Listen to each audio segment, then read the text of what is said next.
তখন আশিক তো অনেক চিন্তিত, মানে তাকে কিভাবে বলবে তার মনের কথা। এভাবে আশিকও বেশ কিছুদিন তার সাথে চলতে থাকে, তো একসাথে দেখা করে। আর আমার আশিক আর সাবিনাদের গ্রাম একই গ্রামের, দুজন দুজন দুজনকে চিনে জানে, তাদের তাদের সব কিছুই জানে। তখন আশিক অনেক চিন্তা করে যে এরকম একটা ভালো ফ্যামিলির মেয়ে অবশ্যই আমাকে মেনে নেবে কিনা। এটা নিয়ে সে আশিক খুবই কনফিউশনে ছিল বা টেনশনে থাকতো সবসময়। কিন্তু তার বন্ধুরা তাকে সান্ত্বনা দেয়, যেহেতু তুই তাকে পছন্দ করস, তাকে তোর মনের কথা বলে দেয়। আজকালকে আর ফ্যামিলিকে আটকে রাখতে পারবে তুই, সে যদি তোকে ভালোবাসে। তো এইভাবে বেশ কিছুদিন কথা বলার পরে আস্তে আস্তে আস্তে আস্তে তাদের মধ্যে, মানে একদিন হঠাৎ করে দুজন একসাথে আসতেছিল। সে সিদ্ধান্ত নিল যে আজকে সে তার মনের কথাটা সাবিনাকে বলবে আশিক। তখন যাওয়ার পর সাবিনাকে বললো যে আমি আমি তোমাকে ভালোবাসি, বা সে ভালোবাসা, তার ভালোবাসা সে প্রকাশ করেছে আশিক সাবিনার কাছে।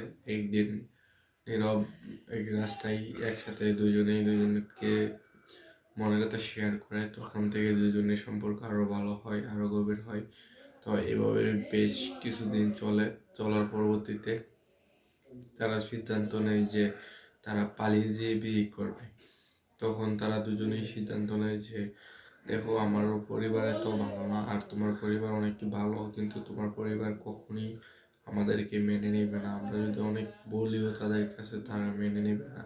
তখনই কথা বলার পরবর্তীতে তখন আশিক বললো যে একটাই উপায় আছে, আমরা পালিয়ে যেয়ে বিয়ে করবো।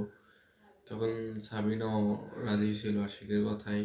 তখন আশিক সাবিনাকে মানে যে পালিয়ে বিয়ে করার পরবর্তীতে সে এভাবে বেশ কিছুদিন চলে, বিয়ে করবে তারা, কথা সিদ্ধান্ত হয় পালিয়ে।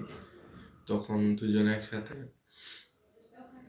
একসাথেই যে চিন্তা ভাবনা করে যে কিভাবে কোথায় পালিয়ে যাবে, তখন সিদ্ধান্ত নেই যে ঢাকাতে আমার বন্ধু থাকে, তো আমার বন্ধুর বাসাতে যেয়ে উঠবো, ওইখানেই রুম ভাড়া নেবো, আমি চাকরি করবো, তুমি বাসায় থাকবে।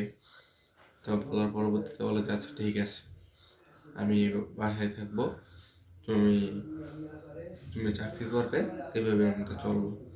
তখন দুজনেই একদিন হঠাৎ করে রাতের বেলা 12টার দিকে দুজনেই বের হয়ে চলে যায় ঢাকা চলে আসার পরবর্তীতে তারা একসাথে, মানে দুজনে একসাথে পরবর্তীতে তার বন্ধুদের সাক্ষী প্রমাণের ভিত্তিতে তারা বিয়ে করে নেয়। বিয়ে করার পরবর্তীতে তাদের জীবন খুবই ভালো চলতে থাকে, খুবই সুন্দর চলতে থাকে। তো দ্বিতীয় পার্ট পেতে অবশ্যই চ্যানেলটা সাবস্ক্রাইব করবেন, ভিডিওটি ভালো লাগলে লাইক করে শেয়ার করে রাখবেন। দ্বিতীয় পার্ট খুবই শীঘ্রই দিব।